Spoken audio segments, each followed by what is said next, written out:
in my sister was a proud woman. She was a brown woman. She was a woman with a heavy accent. She was a woman who many times people would overlook her or not take her seriously, or because of her accent, assume things about her intelligence. Now, every time my mother proved them wrong.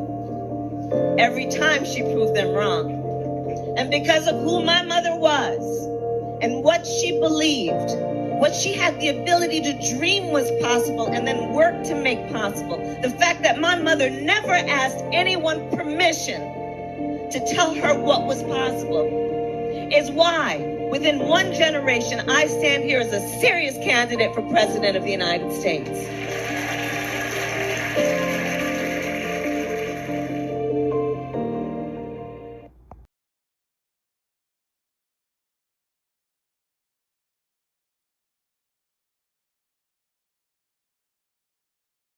Episode.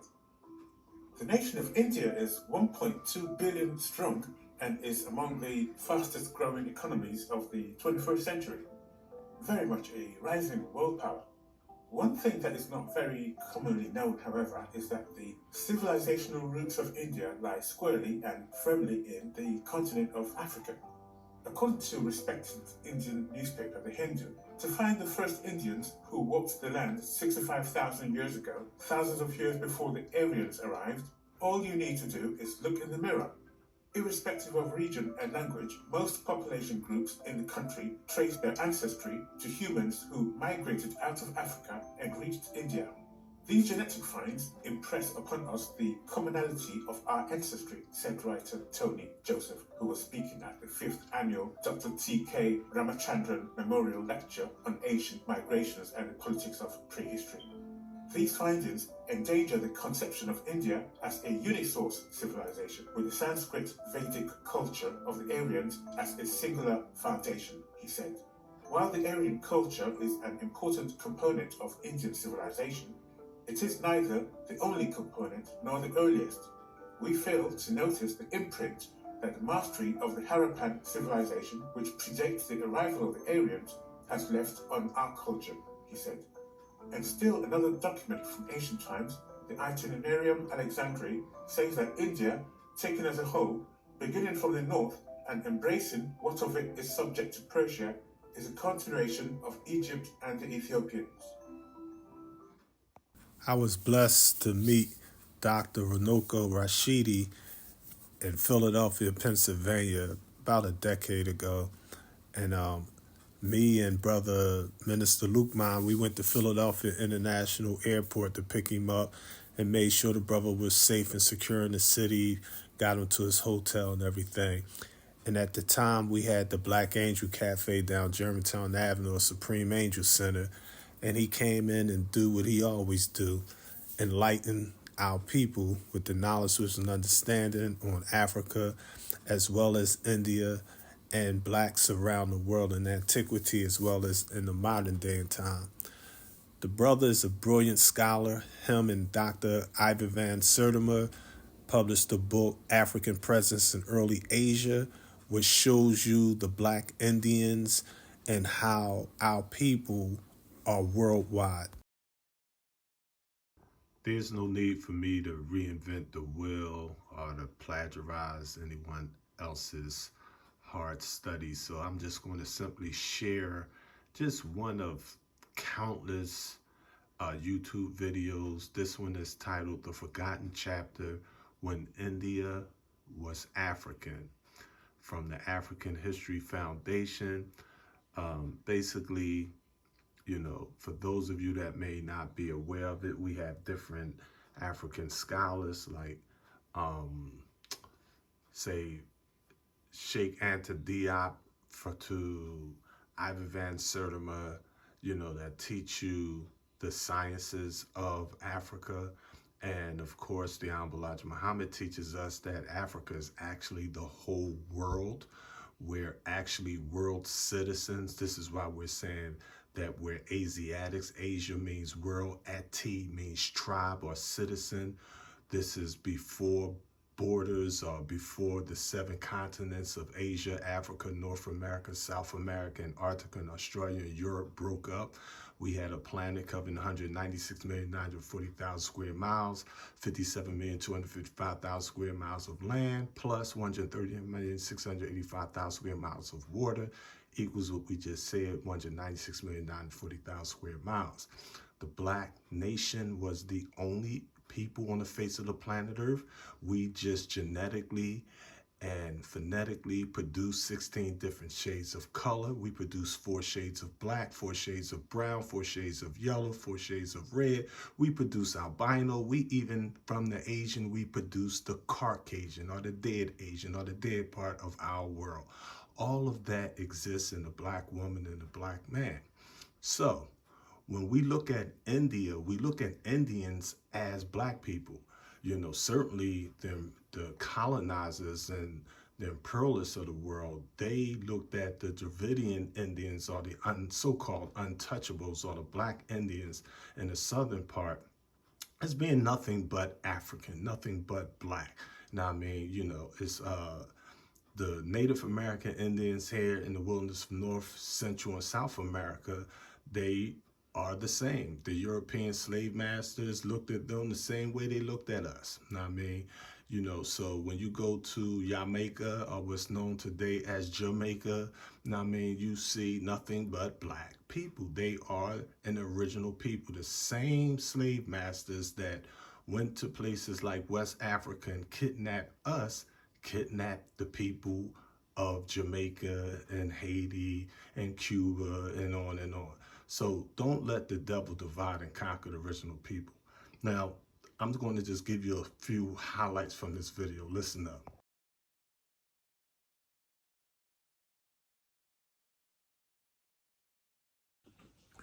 Assalamu alaikum. Peace be unto you. Shalom. Hotep.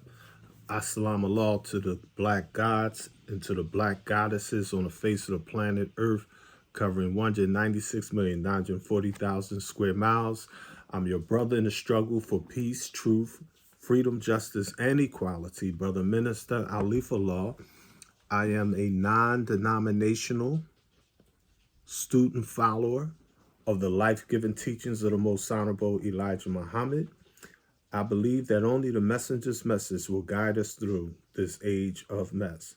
And when I say the messenger's message, I mean that message to the Black man, woman, and child here in the wilderness of North America and around the planet Earth. This does not negate Black Christianity, Black Islam, Black education, Black politics, Black revolution, Black culture, Pan-Africans, consciousness, Black nutrition, Black love, Black unity, on and on and on. You'll find it all right here in the life-giving teachings of the Most Honorable Elijah Muhammad. I want to set the premise because I like to share with you not my teachings, but the teachings of my teacher, the Most Honorable Elijah Muhammad. I'm going to quote just a couple of things just to lay a little foundation regarding politics, because there's a lot of confusion. Some people think the Nation of Islam is apolitical. The messenger didn't teach us to vote. He taught us to vote, what have you. The Honorable Elijah Muhammad, in summary, teaches us to vote for Allah. He don't mean vote for some God in the sky, some unseen mystery God floating over the Kaaba in Mecca, Arabia, whatever. He teaches us that Allah is all of us. Vote for our people. Vote for yourself. Do for yourself. Believe in yourself. You make it happen, you see?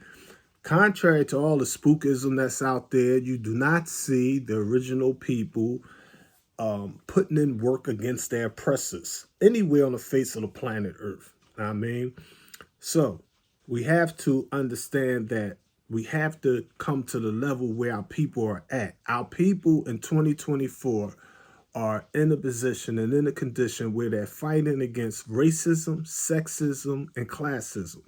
We classified as imperialism, okay? Our people are trying to improve that lot on the face of this planet that we call Earth. Okay. And when we say our people, we mean our people in the north as well as the south, our people in the east as well as the west. We're talking about black people from the diaspora, black people who have been colonized around the entire planet Earth. A lot of times, we allow Yaku's law of divide and conquer to come in and have us arguing, fighting, and killing each other. Okay. But the reality is, when we study our people's story, our story, not his story, not her story, not their story, but our story, we find that our ancestors are native to Africa, which covers 12 million square miles. However, historically, Africa was not limited to 12 million square miles.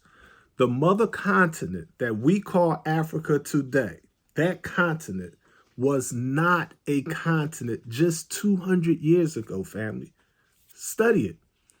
The continent, Africa, the Suez Canal separated Africa from Asia Minor. And that canal made that landmass a huge, independent, solid piece of land. But in the time of ancient Kemet or Black Egypt, in the time of the Cushites or our people living in Ethiopia, the time of the Nubians, our people living in the Sudan and the Zania in South Africa, the Zulus or what have you, we had so many different territories, so many different maps, so many different rulers, so many different empires that rose. Like the Egyptian empire might cover all of this area, then it might get shrunk. They might get invaded by the Hittites, the Hyksos, the Asiatics. In antiquity, they had Asiatics. I know a lot of people like Asiatic came from the Greeks. No, it didn't. Greece is just like 3,000 years old. You got Chinese silk writings talking about the Asiatics 3,500 years ago. Asia simply means world. The word Ati, A-T-I, simply means tribe or member. We call an Ati in 2024 a citizen. So when Master Fard Muhammad taught the Honorable Elijah Muhammad that the original man nationality is Asiatic, he simply was teaching us that we are world citizens.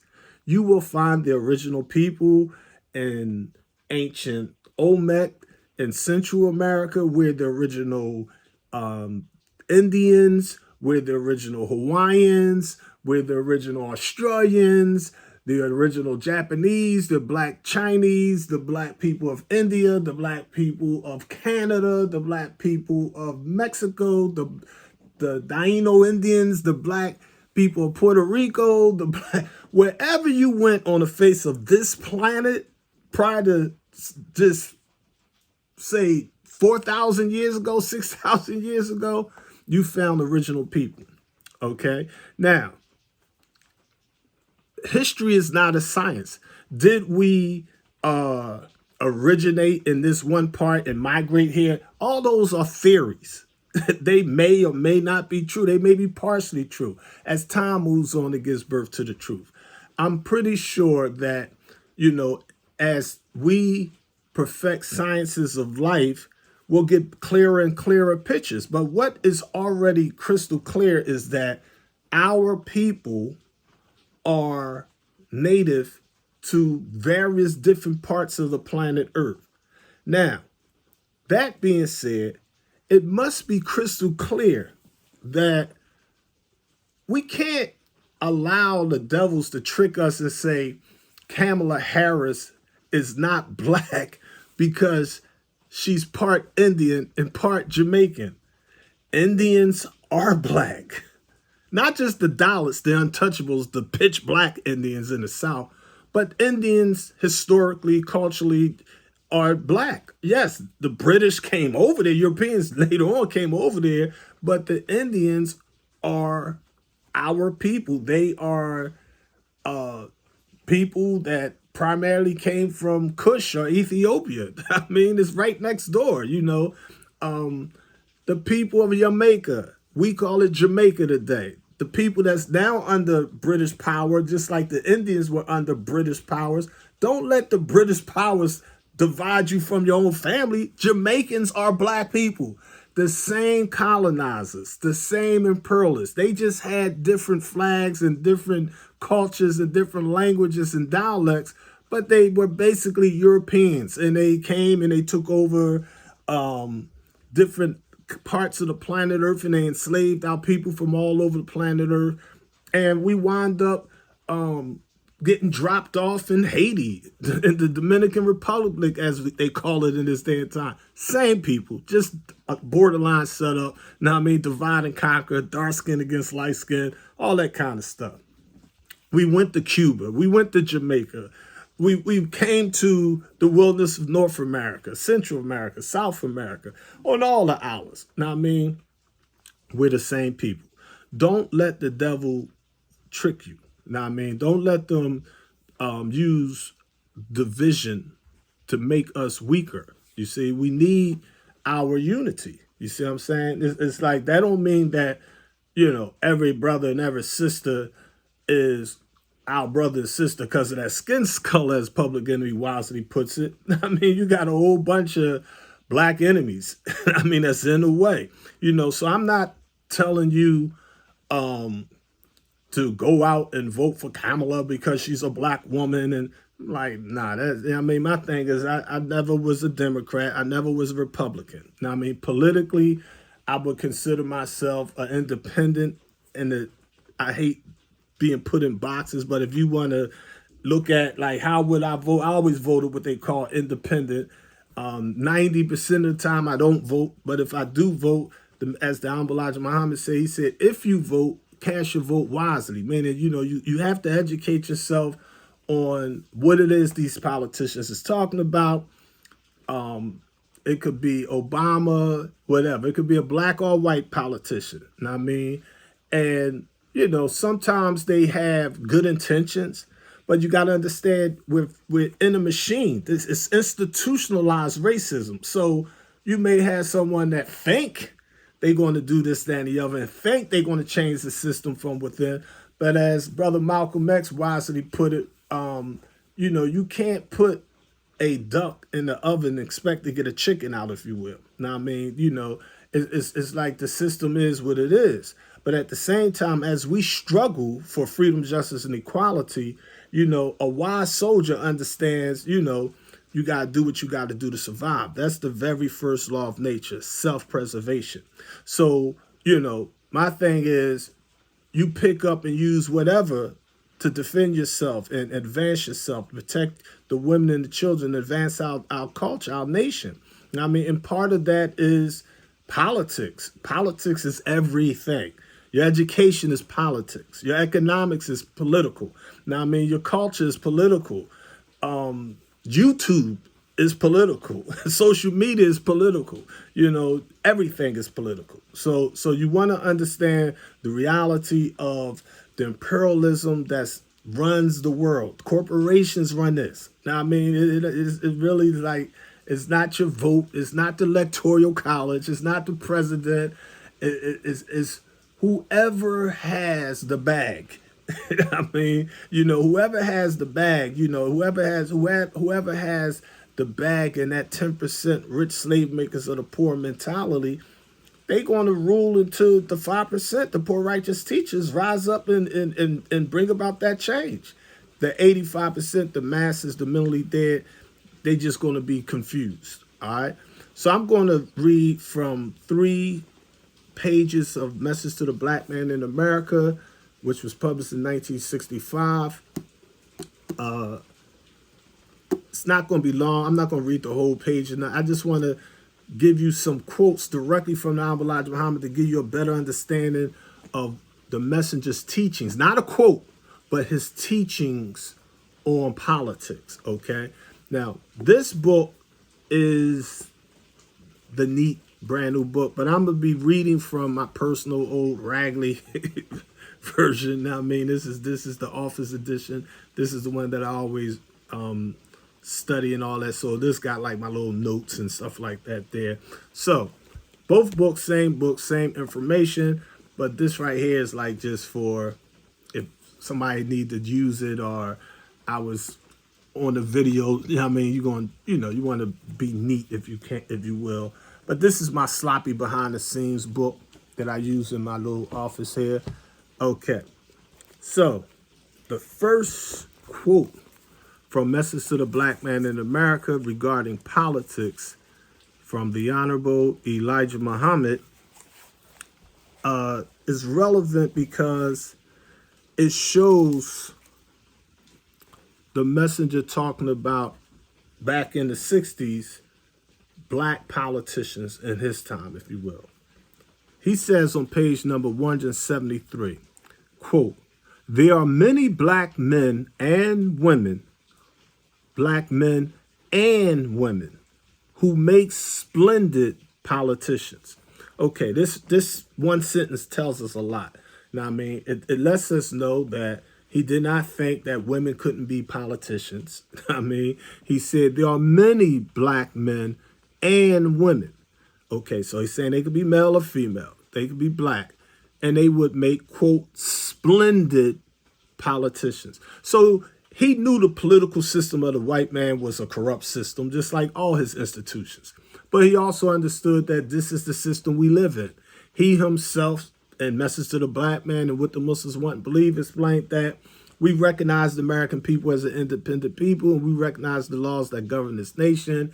He specifically explained to Malcolm, listen, yeah, we grind the devil up all day against injustice, but you got to understand it's rules of engagement. It's rules to warfare. Like, you ain't going out there busting your jaw. I mean, like, come on. You know what I mean? So the message explained to him, he said, he explained to the whole nation of Islam. He said, the president of the United States of America is our president too. Not that we bow down to some white man or some black president. No, we like, yo, you're Pharaoh. You're the tyrant. You're the one that perpetuate and continue injustice and imperialism. But at the same time, we understand that we're in a quest to get peace, to get some land to call out on. We want a couple of these states to call out on. We trying to put our flag up. We deserve reparations. We deserve freedom, justice, and equality. So this is our struggle in the hells of North America. It's not an armed struggle, but at the same time, we ain't turning no cheeks. The police ain't coming busting up us upside our heads, sucking dogs. Like, nah. I mean, we believe in common sense, self-defense. I mean, the Honorable Elijah Muhammad teaches us, we don't care as much as a penknife.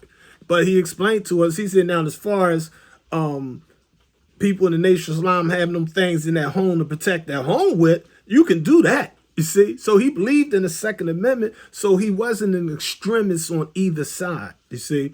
And a lot of people just try to take and just give one side. Oh, the Honorable Elijah Muhammad teaches, we don't care as much as a penknife. And Fruit and MGT's been putting work in since the Nation of Islam been here.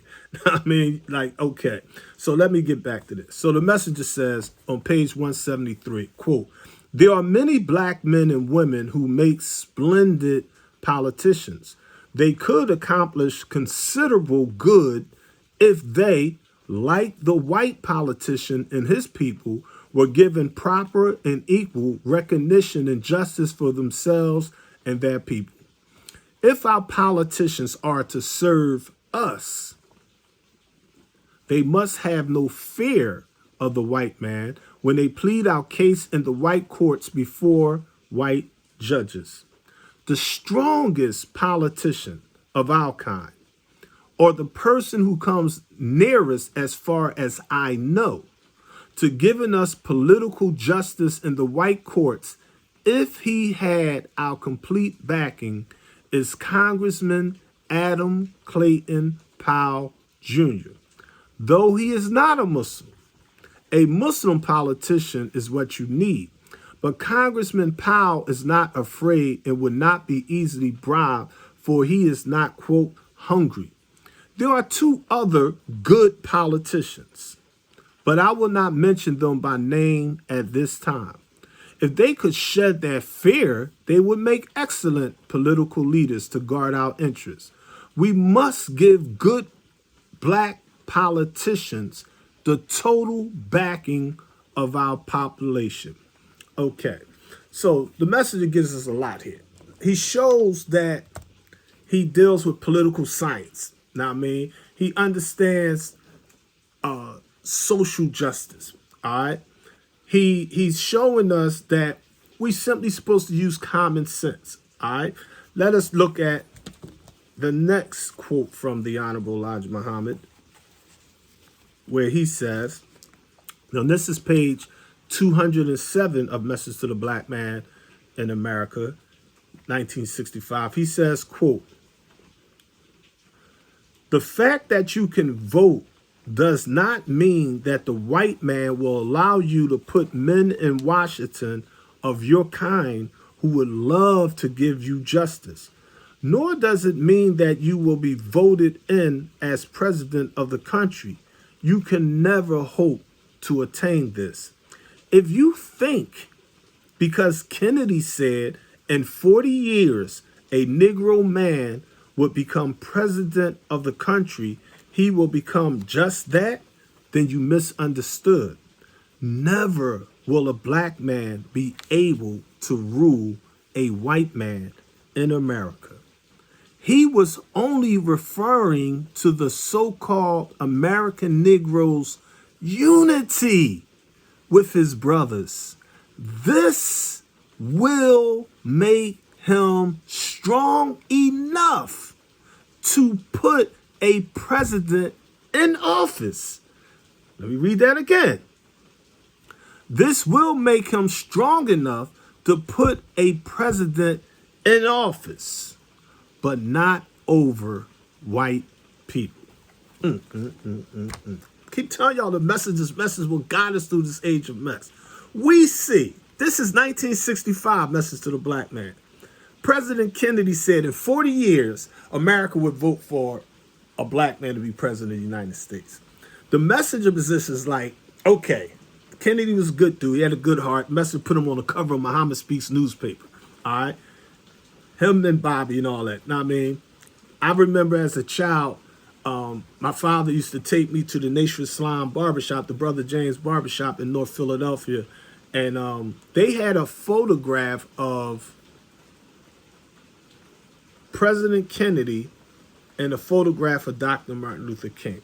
And they used to debate in the barbershop the pros and cons, talk about the messenger, Malcolm, and stuff like that there. You know what I mean? You know, and I used to be intrigued listening to these elders dropping these jewels and stuff like that there. You know what I mean? But the point here, the messenger is saying, listen,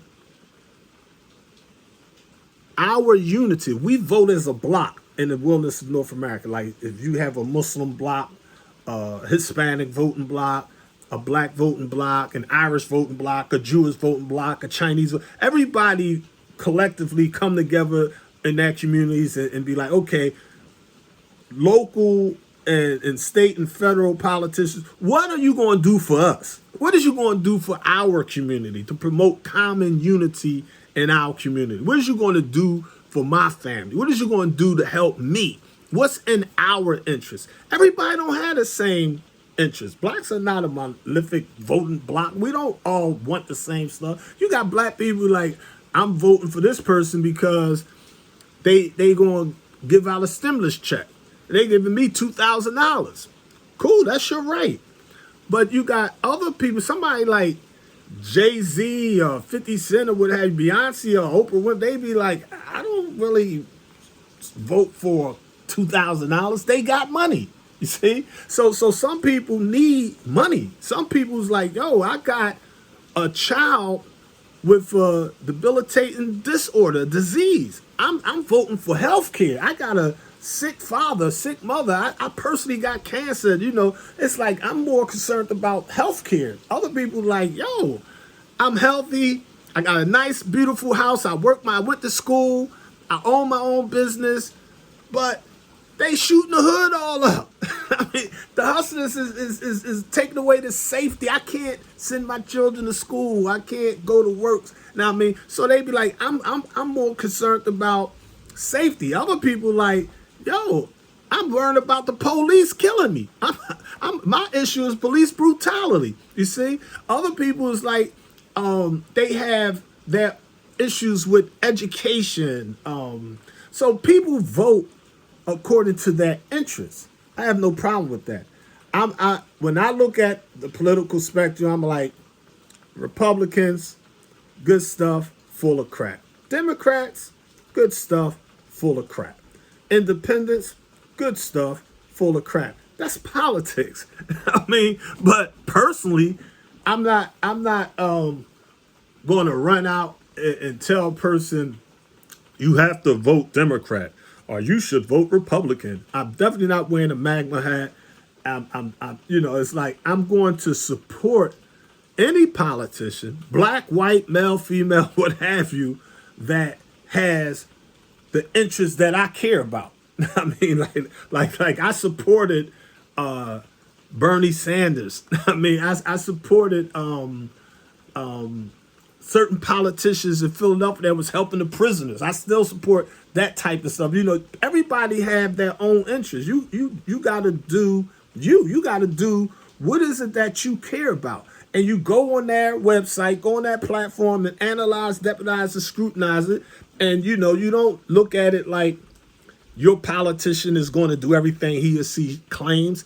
Some stuff they just straight lying. Some stuff they give you half truths. Some stuff they gonna try their best to do, but the political opposition just ain't gonna let them do it. Now, I mean, that's politics. Now, I mean, so it's not a perfect system that we're in. Now, I mean, that's we don't want to get spooky when it comes to politics in the wilderness of North America.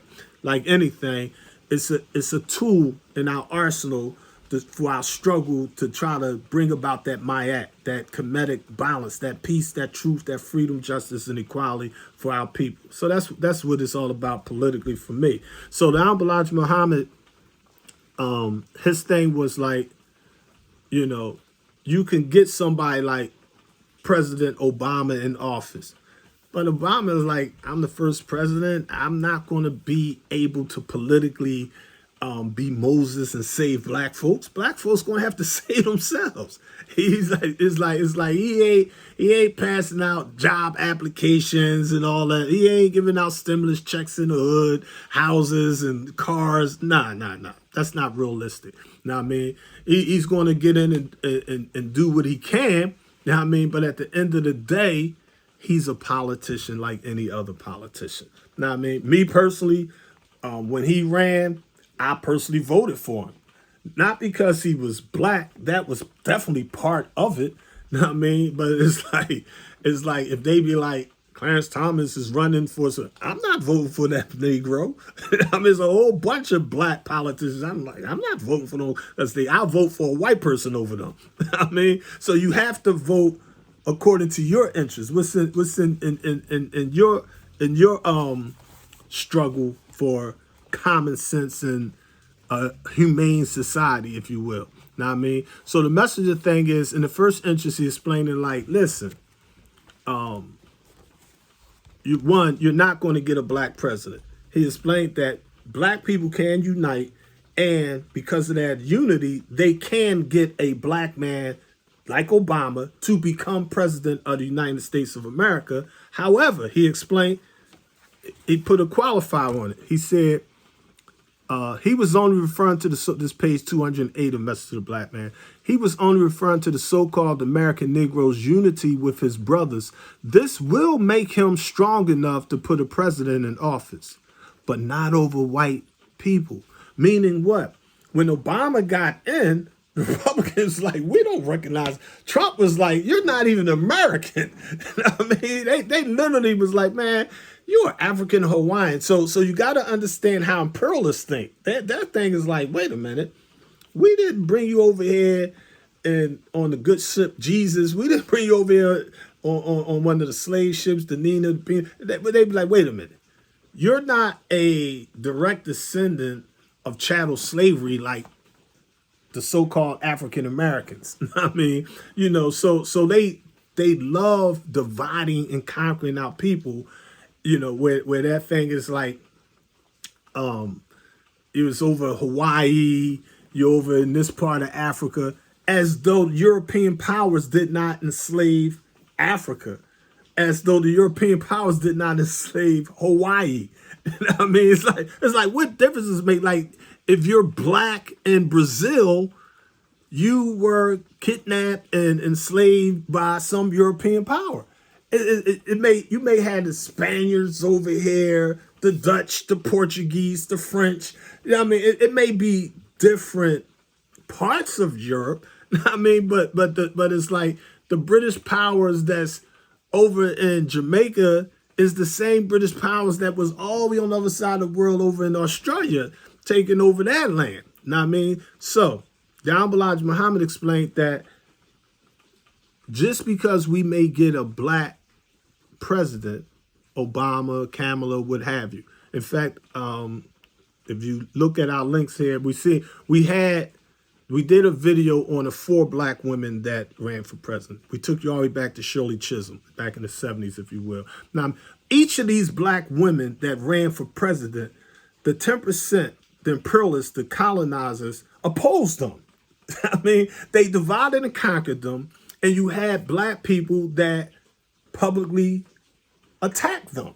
I mean, as far as politics is concerned, they disagree. They felt as though that this black woman from Shirley Chisholm to Kamala should not be should not get the black vote for whatever reasons. Some of them are legitimate reasons, politics. You know what I mean? Some of them are not that legit. You know what I mean? Some of them are based on their personal political position. Some of our people are more militant than others. Some of our people are more nationalistic, more conscious. You know what I mean? So I get it. You know what I mean? You know, we're definitely in a struggle, but my thing is, I'm not going to let the powers that be keep the oppressed arguing and fighting and killing amongst ourselves. It's like, okay, listen, you know, looking at the whole landscape, looking at what's going on, looking at, and I'm not just talking about Project 2025.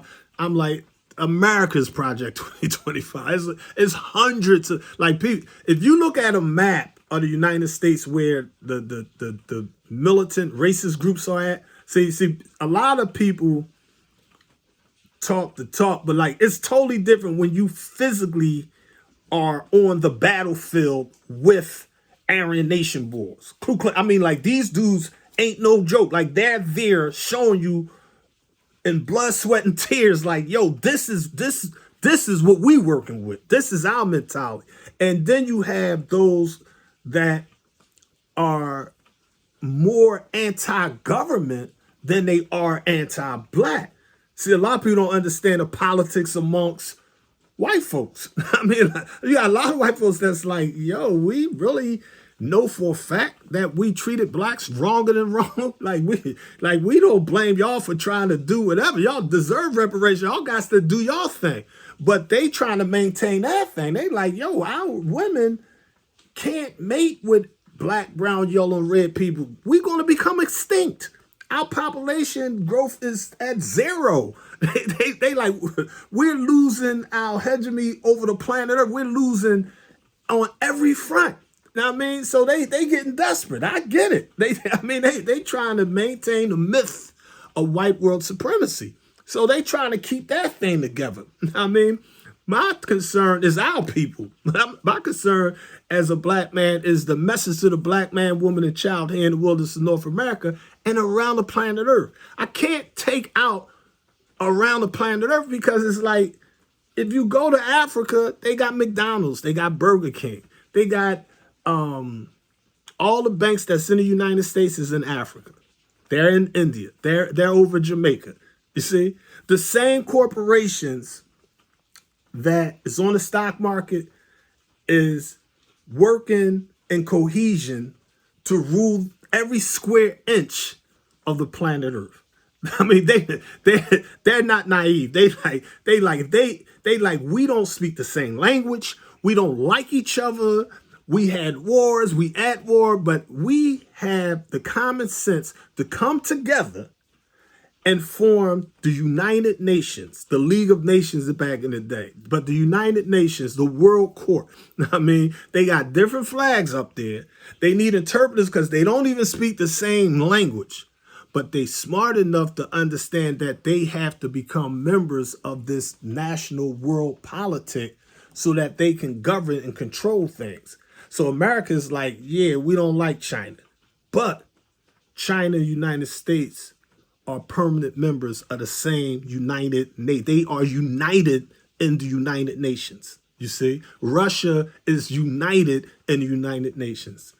Japan, Israel, they're united. Britain, they're united in the United Nations. They got the technology, the military, the weaponry, the economic systems, the educational system, the healthcare, whatever a nation needs to be strong and viable, they're wise enough to come together and do that. But what about black folks? We want to come on YouTube and argue, fight, and kill each other. We letting Yakub's law of divide and conquer be like, oh, they Moors, they the Nation of Islam. He's with Farrakhan, they with Salas. I'm with Father-in-Law. Look at their flag, look at their language, look at their rituals. Oh, they're Sunnis, they Shia, they Ahmadiyya, they Christians, they Baptists, they Jehovah's Witness, they dark skin. They're tall, they're short, they got money, they ain't got no money. This mentality is what's keeping our people globally weak. The message that teaches us now says arrived in 1974. He said, our unity is more powerful than atomic or nuclear bombs, family. Know what I mean? But as long as we remain divided amongst ourselves, we have to understand that as Dr. Martin Luther King put it wise, he said, you know, we can disagree without being disagreeable. You see?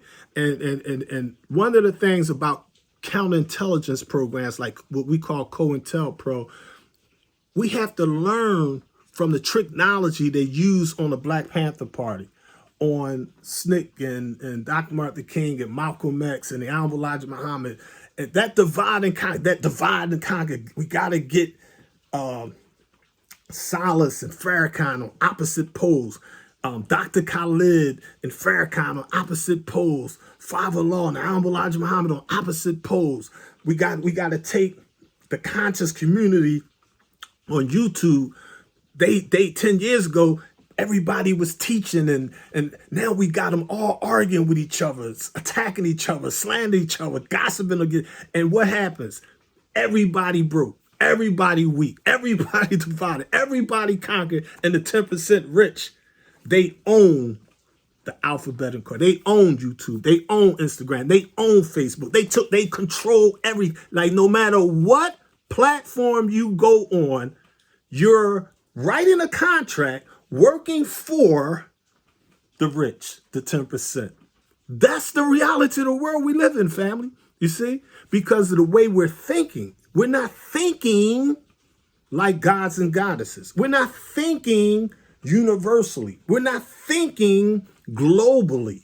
You see? We're thinking that we can get money that has some former founding father from America's photo on it, or we could get some piece of paper with some other imperialist, whether it's from Britain or whoever, is not our folks' pictures on this. Or if it is our folks, like some of the African currency, our folks' pictures on it, it has no value. So when people like Gaddafi be like, yo, we're going to form this United States of Africa, they like, whoa, wait a minute. Too black, too strong. Divide and conquer that. You see?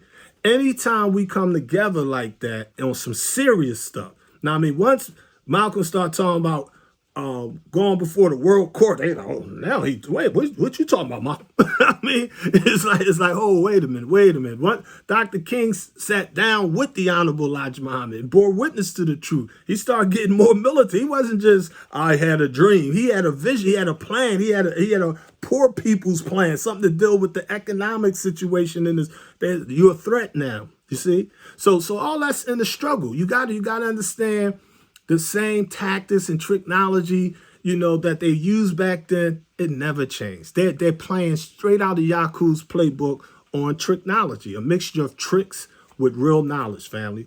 Okay, so let me read this last little quote from the Honorable Elijah Muhammad regarding politics. Now, I don't want you thinking this is just one book. Like you'll find the message of teaching on politics in other places. Muhammad Speaks newspapers, Fall of America, 1973, on and on and on. All right. He says on page number 218 about voting, I quote, "Certainly there's power in voting if there's justice for the so-called Negroes." So his thing is like, yes, of course you can, like Malcolm gave the most profound analytical speech on politics for black people in the wilderness of North America. In his YouTube, because I'm saying this for the younger people, you just go on YouTube, just put in Malcolm X and look up ballot or the bullet. You know what I mean? And even though it was back in the 60s, it's still relevant to this very day because he gives you accurate principles, found a foundation for you to politically build upon. I mean, and it'll help you understand what you individually can do to help yourself, your family, your community, and your people worldwide. Now, I mean, so the message is certainly there's power in voting if there's justice for the so-called Negroes. Okay. And he explained to us in the same page, we are a nation in a nation. Why not use these 22 million, this back in the 60s, why not use these 22 million people's power for their eternal salvation instead of temporary enjoyment with the same wicked people who murder our people? Let us build our own political machine. Unite with me, and with the help of Allah, I will get you what you want. And I know what you want, for I am your brother. So the message explained to us, let us build our own political machine. Now, you, as a conscious being, should be doing for self. Now, I mean, as an independent, we started the FJE party, or the Freedom, Justice, and Equality Party. Our premise is real simple. Local, state, federal politicians, international politics, who best is going to serve the oppressed needs regarding freedom, justice, and equality. It's real simple. Now, we don't expect a politician to be Moses or Jesus to be our savior. No, we're self-saviors. We're self-believers. We don't believe in a mystery God coming down saying abracadabra.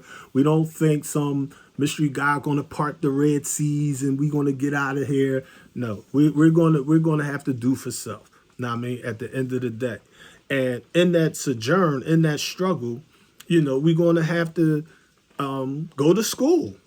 We're going to have to build our own schools. We're going to have to educate ourselves. We're going to have to use the public library. We're going to have to buy books from black conscious people and educate ourselves. We're going to have to use YouTube and educate each other. We're going to have to do all kind of things. It's a struggle. Now, I mean, it's not one problem. There's countless problems, and there are countless solutions in this thing.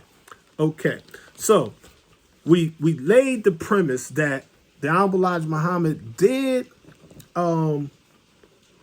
give us a pathway as far as politics. This thing basically was, if you're going to vote, use your vote wisely. But don't think just because you vote Democrat, you're going to be saved. And don't think just because you vote Republican, you're going to, neither party is like, I don't care if it's the elephant that never forgets, the Republicans, or the donkey that just don't seem to ever remember, the Democrats. Once they get your vote, they don't need you no more. You know what I mean? But once they realize, wait, they educate, these people getting kind of smart. They getting a little sophisticated. You know what I mean? They understand if they don't look out, 4 years from now, blacks ain't going to vote for them. So that thing is like, all right, we're going to have to get them at least some crumbs off of the rich man's table. Lazarus down there starving. We got to break them off something. You see? So my thing is, we don't just want no crumbs, but some of our people need crumbs. Some of our people are literally homeless. I see with my eyes each week I'm in the ministry. I see our people don't have physical bread. Physical, the bread that you eat, they don't have bread and canned goods and now I mean so we work to try to help our people to help themselves. Now I mean our people literally needs cash money in their pocket. Some of our people need the electric bill paid, the water bill, the rent, the mortgage, the car note. Some people don't have money to put gas in the car. You see, some people don't have money to get their teeth fixed. You know what I mean? To get surgery. You know what I mean? You know, to be able to go to college. You know what I mean? There are real concerns for poor people all over the planet Earth. Also right here in the United States of America.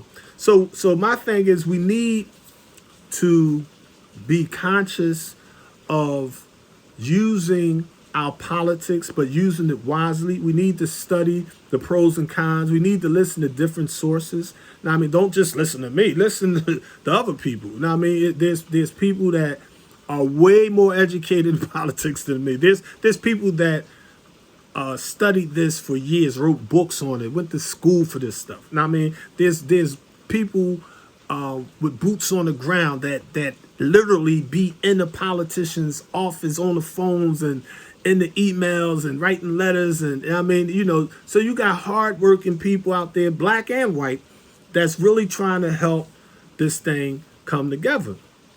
Me, I'm an optimist. Now, I mean, you know, I don't think that the oppressed around the world is going to win. I believe we're going to be who we are. We already won.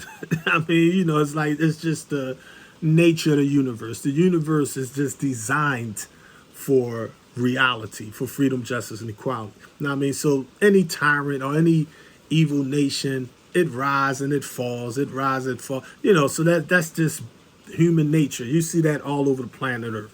Now, I mean, you can't change the nature of any one or thing, but you can alter the characteristics. When we look at the ocean, it's just, you got sharks that just eat tuna. I mean, you got piranha fish that's like, you be like, you got this school of silver trout, and they be like, oh, we're all fish, we're all God's sea creatures. Let us integrate, and we bring we're gonna bring the flounder, and we're gonna bring the tilapia, and we're gonna bring the whiting fish all together with the black piranhas. And the black piranhas be like, yeah, I mean, you know, it's like the black ants be like, oh, let's mix our colony with the red ants. There's going to be problems there in nature.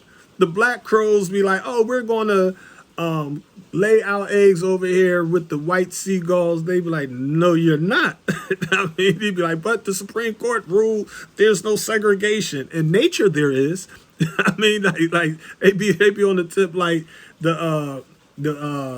the dogs are not going to be, I ain't talking about your domesticated and slave pets. I'm talking about natural dogs. I mean, the wolves, if the wolves see some cats, if the wolves see some foxes, I mean, they be like, the foxes got that den and the wolves had that lair. They be like, they be like, we're all canines, we're all dogs, let's go ahead and live together. They be like, the hyenas be like, y'all come over here if y'all want. I mean, you know, that's just nature. That's just the reality of the universe. And because we're so politically correct, we want to reject what is natural, what is real. And this is why we got all this bitter or confusion and chaos. It's like, man, listen, my thing is like, you know what I mean? You know, a message teaches us the 24 principles of Islam. Muslim respects all people and demands respect from all people. You see, you have to understand that particular science. Now, I mean, now regarding the sister Kamala and the is she black situation, it's like, come on, let's look at some little history. First of all, let's look at the phenotype and the genotype. All right, Masfar Muhammad has a black father. He had a black father and white mother. You know what I mean? Some people lead out that Masfar Muhammad's physically alive and the Elijah Muhammad's physically alive and that they're physically going to come back. I respect that. I personally believe that teachings is still living. I mean, going to continue to live. But I'm not looking for Master Muhammad or the Honorable Elijah Muhammad to physically come back. I got Message to the Black Man. I got the lessons. I got the direct teachings of the Honorable Elijah Muhammad. That's all we need is the messenger's message to guide us through this age of mess. We have to see that God or goddess in the mirror. We have to do for ourselves in this day and time. That's just my spiritual, political, and military position on that. You know what I mean? It's like you got to get money. You got to, as Master Muhammad said in the Problem Book number 13, set yourself in heaven. Don't expect somebody else to say, Kamala's not going to put you in heaven. Trump ain't going to put you in heaven. You know what I mean? The Fed ain't going to do it. You know what I mean? You're not going to hit the lottery tickets and all that, you know, but you can work hard and do for self. You can pray and answer your own prayers. You have to understand that, you know, the greater the risk, the greater reward. You're going to have all kinds of failures. You're going to fall countless times and get back up. You're going to have to mentally, politically, financially resurrect yourself numerous times. You're in a struggle. You're a soldier. You're a warrior. I mean, you know, you have to understand that you are a descendant of our ancestors who is a law. They're the gods and goddesses of the planet Earth. I know you think Thor and Venus and Zeus and all, just the European power. They were white men and white women that rose up in Greece and Rome and put that thing down and copied off of our ancient ancestors of Kemet or Black Egypt. Now, I mean, they seen that we had Usar and Aset. Now, I mean, you know, we had Osiris and Isis, as she's became known. We had the seed, the sun. We had Heru or Horus. Now, I mean, we had the family or the pantheon of the gods, you see, and goddesses. Now, I mean, and these gods and goddesses were physical human beings. After thousands of years, all kinds of myths and legends and spooky stuff and misinterpretations and mistranslations and mistransliterations of the metaneta or the hieroglyphics came about. So we all kind of pseudosciences out here regarding our people. But our ancestors were human beings just like us. They had their good parts and their bad parts, their strengths and their weaknesses. They were righteous and they were wicked. They had peace and they went to war. They were real. They was human beings. All right. Part of that is understanding our people on the islands. And what I mean by islands, specifically, we're talking about Jamaica. Now, I mean, you know, this God island that's now known as Jamaica, like Yahweh's now Jehovah. I mean, the Y comes a J, Yahya, John, and stuff like that there. Okay. Short version. You have Blue Mountain over there. Some delicious coffee from Blue Mountain. Those of you that been in Philadelphia Renton Terminal, go down there and get some real Blue Mountain coffee and let them go ahead and roast it and grind it. Delicious. Expensive, worth the money. I mean, but some imperialists, some white folks came in there and took over the coffee industry. So you got these poor people in Jamaica struggling.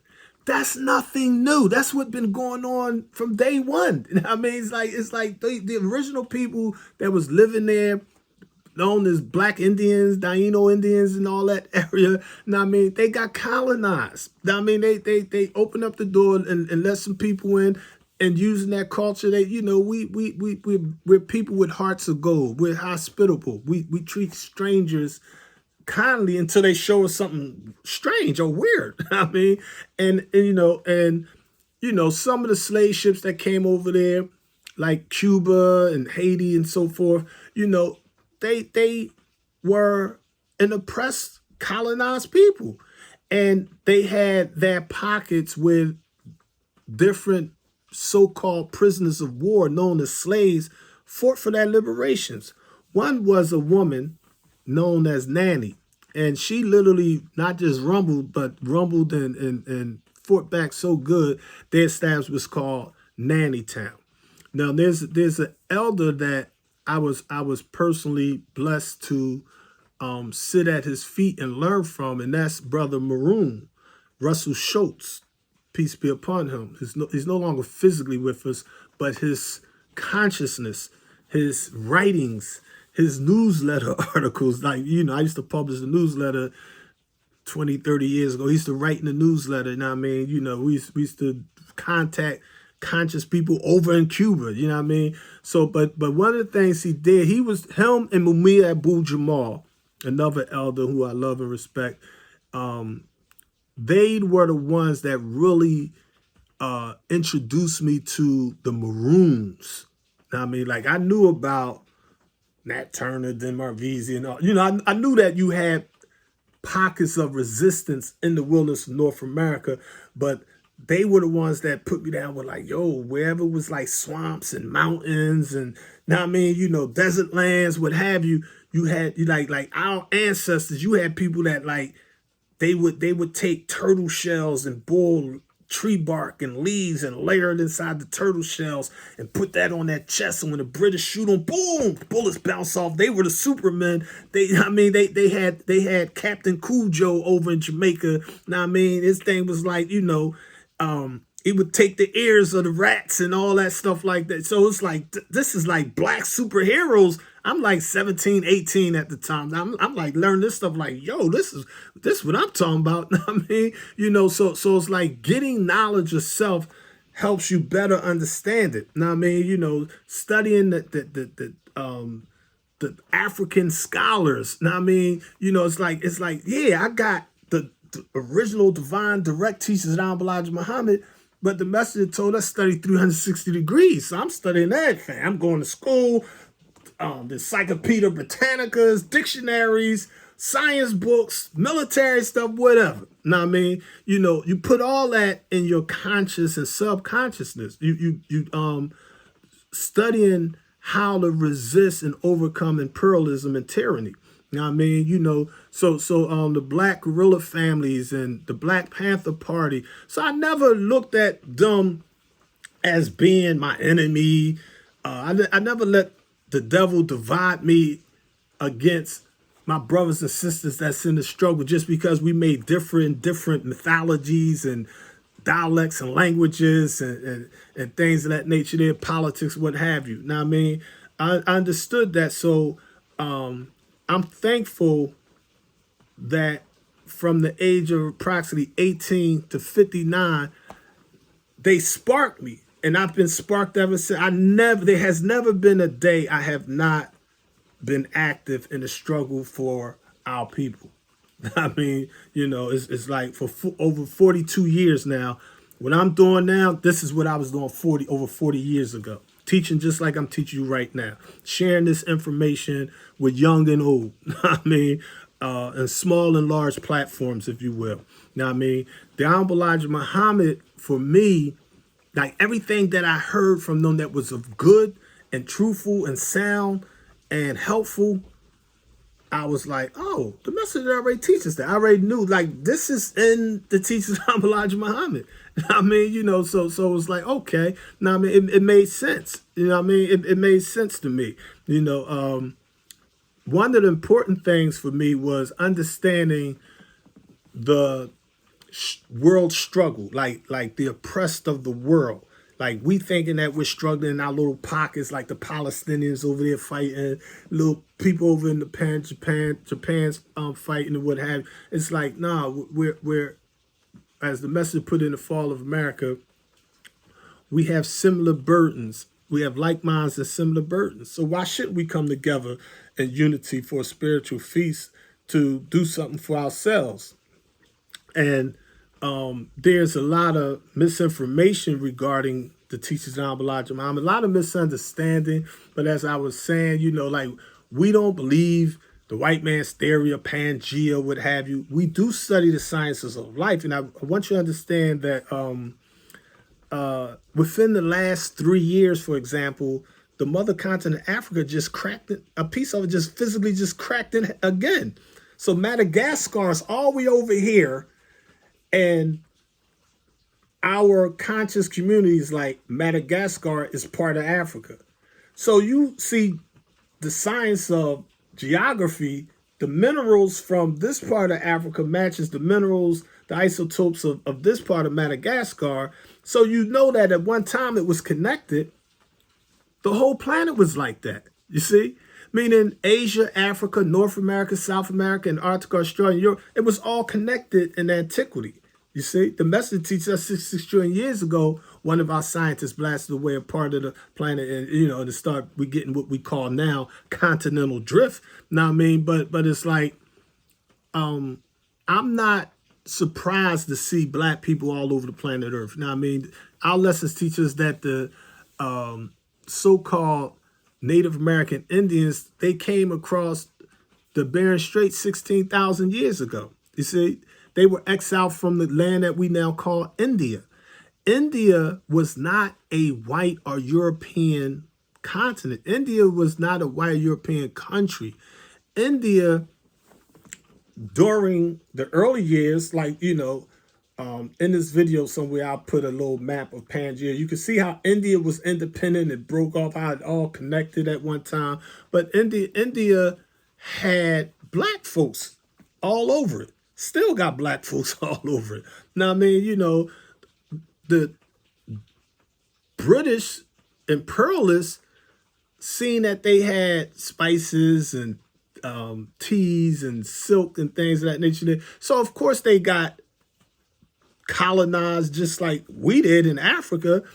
But those people are black people. So to take and give the oppressor a stick to hit our people with on the tip, like Kamala is not black because she's part Indian and part Jamaica, that means she's blacker than black. I mean, she's part black, part black, part black, part black. It's like you either got black or white. I mean, it's like you got the phenotype, how you look, and the genotype, what you genetically are. So you have some black people that look white. You got black people that got blue eyes, blonde hair, I mean, albino skin, I mean, so you have blacks, it come in different shades. Blacks that sound just like Europeans from France or Britain or Germany. I mean, they just as dark. Some of them darker than me. I mean, so you find black people, you find the original people all over the planet Earth.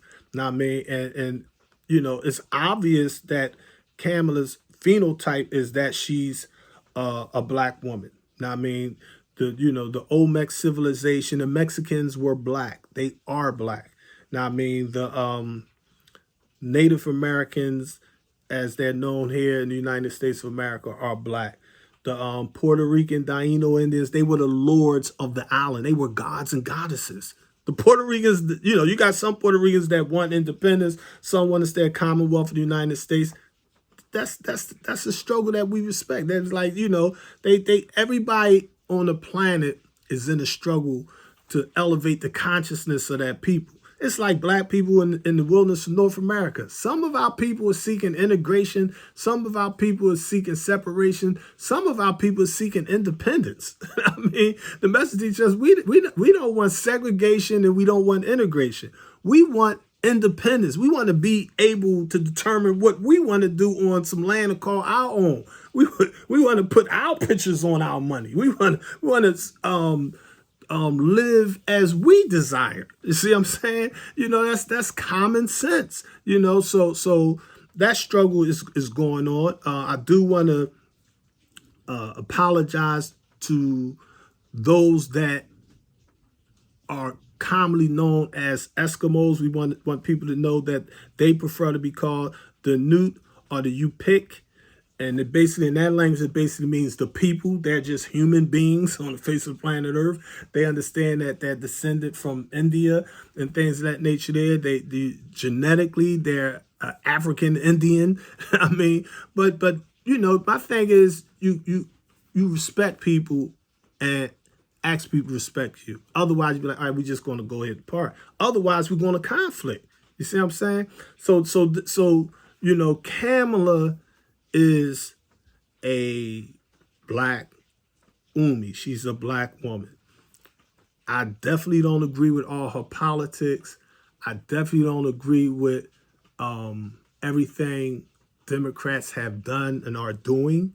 However, in 2024, she got my vote. looking at the whole package, looking at the Democrats and Republicans, I'm like, this year I could be like, I'm not going to vote. But if I don't vote, understanding political science, if I don't vote, it's like I'm voting for the Republicans. As a black man, I'm not talking Project 2025 and all. I'm talking from the grassroots underground. So I make sounds in the underground. I know I'm in Pennsylvania and South Carolina. These are the strongholds of like the Aryan Nation, the Ku Klux Klan, the anti-governments.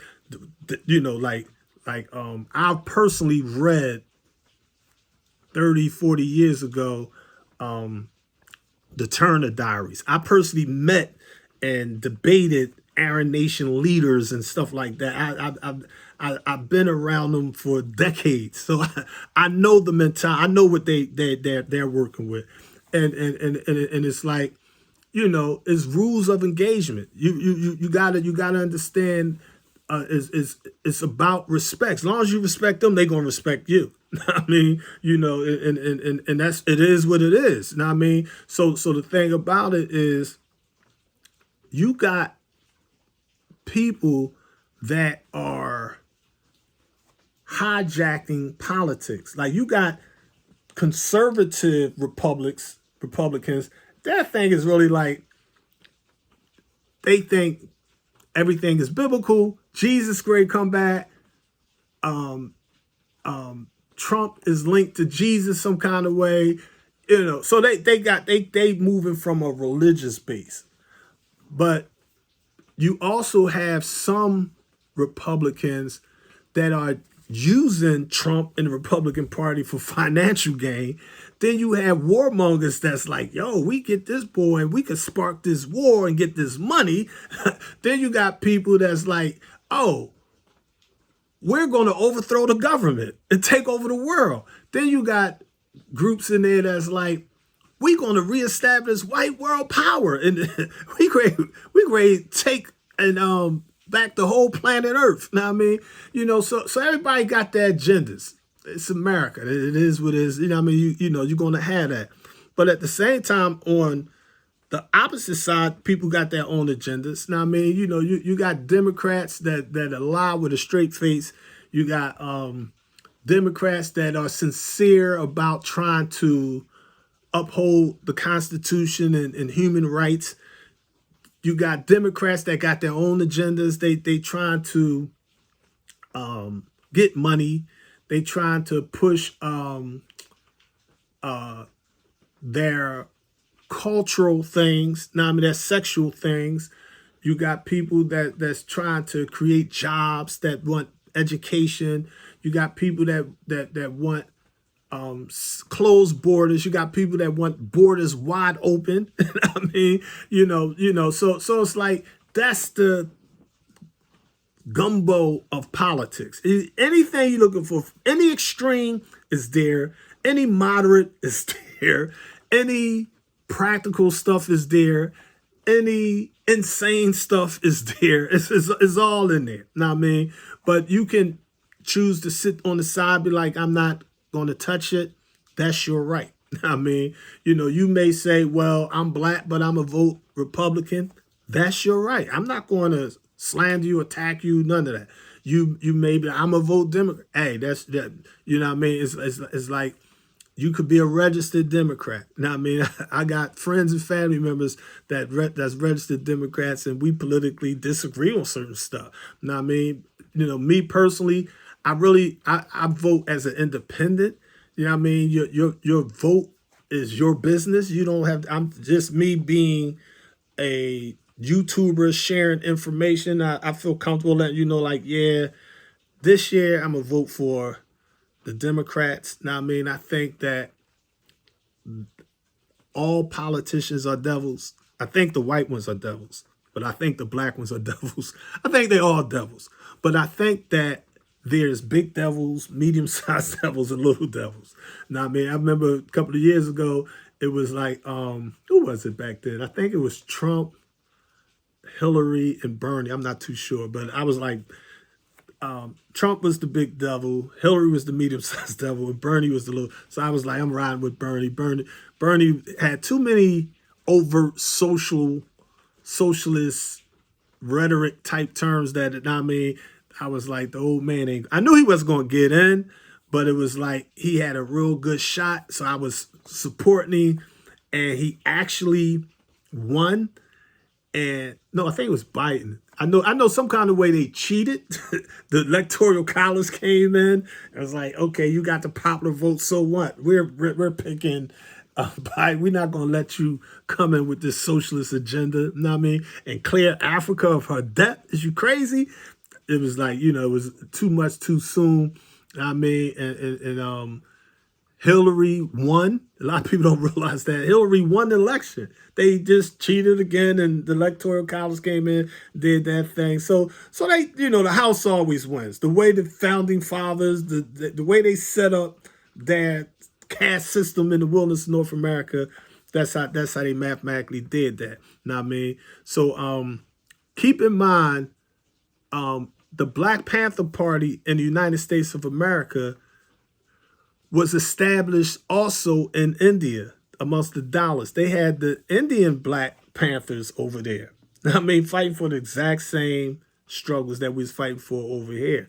Now, I mean, so you have conscious blacks that's in a struggle that's hurt when they see and hear black people in the United States of America that don't consider them as part of the black diaspora. The African family is a worldwide family. The struggle continues, family. Peace.